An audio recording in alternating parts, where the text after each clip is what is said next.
do you trust? Politicians, we vote for them, so we must trust them. Banks, we hand them our cash, so we must trust them. And then there's the media. Hey, would I lie to you?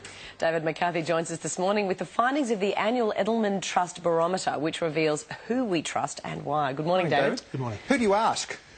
We ask people who are university educated, and we ask people in the top 25% of income in Australia and in 19 other countries around the world who they trust and why they trust them. So influential and intelligent people.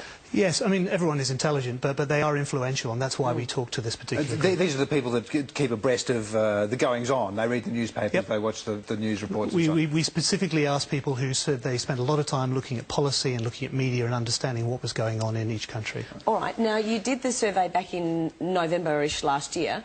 What has it revealed? Who are the people that we trust? Well, it has some very interesting findings, and we basically trust business less than we trust government. Government is about more than 5 out of 10 people trust government. Wow. And just over 4 out of 10 people trust business, and that's quite a change from what we were expecting or what we would have seen a year ago. Right, so obviously people are reacting to what's going on currently. Yes. You're obviously surprised that so many people trust government. Yes, we were surprised that the gap between government and business was so high, but it is only 5 out of 10 that trust government. There's still 5 out of 10 that say we actually trust neither business nor government, and that's an interesting finding as well. Well, bearing in mind you did this in November, how different might that be now? Might it be better or might it be worse, do you think, in terms of trust for government? We can only speculate on that. Oh, that's the fun part.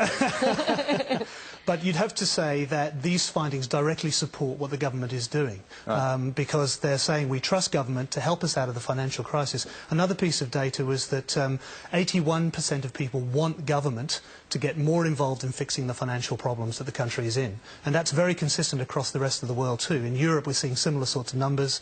The US is slightly lower, but here we have the highest number of people anywhere in the world in the 20 markets that we looked at that actually want government to get more involved in fixing financial problems. You discovered that banks, media institutions, insurance companies Yes. are least trusted. Yes. I don't know that we're surprised by that, but are you surprised by that? You could probably, in any situation where arguably the current financial crisis has been caused by the problems in the US, and we've seen banks fall over in the US and so on, that banks and financial institutions are going to be marked down in popular opinion. Media companies, unfortunately, are always distrusted in any survey that I've seen. Yeah. And Journalists rank last. And I'm not talking about journalists, I'm talking about media organisations. Oh, Right. right. It's important to make the distinction. Who employ thank journalists? You. Thank you. Present We're company not all accepted, bad. of course. But also insurance companies where traditionally people feel it's a resented payment in many cases. Is that the case across the board internationally, or is it unique to Yes, us here? it is. Financial institutions have been marked down in all 20 markets. We've seen that happen. All right. Sorry, I interrupted. Go. No. Interestingly, though, that there is a trust divide. In developing countries like China, Brazil, India and Indonesia, we're seeing much higher trust levels in business and government than we're seeing in more developed countries like Japan, Korea, United States, Western Europe and Australia. So there's quite an interesting divide going on between countries that have seen business really help them develop in the last 10 years and those that perhaps are a bit more cynical about corporate behaviour and excess and so on that we've seen here in Australia. I guess if we go through the top 10, there aren't too many surprises there. At the top is ambulance officers, firefighters.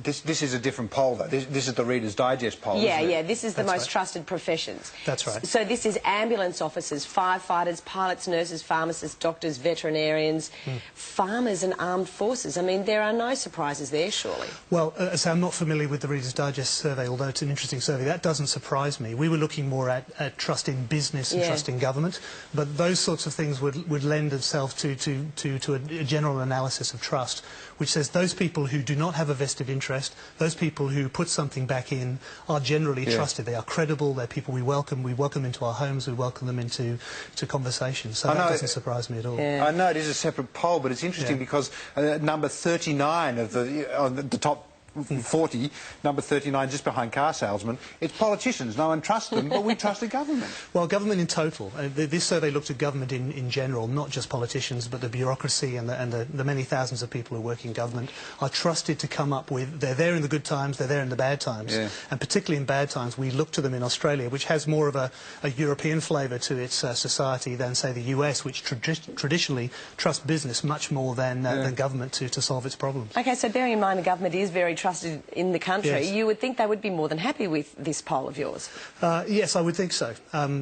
We have yet to hear from the government. We've only just launched this piece of research, but this does actually give a lot of credibility to government intervention, and we're seeing that happen all over the world. Yeah. But the real challenge is for business. What can business do about it? Because they're definitely dropping. We've seen a 74% drop in business trust. We asked a question, what was the difference between this time last year and today? 74% drop in trust in that period of time. And we're seeing businesses fold all over the place. David, it's fascinating. Thank you so much for your time. Really interesting. Yeah, thank you.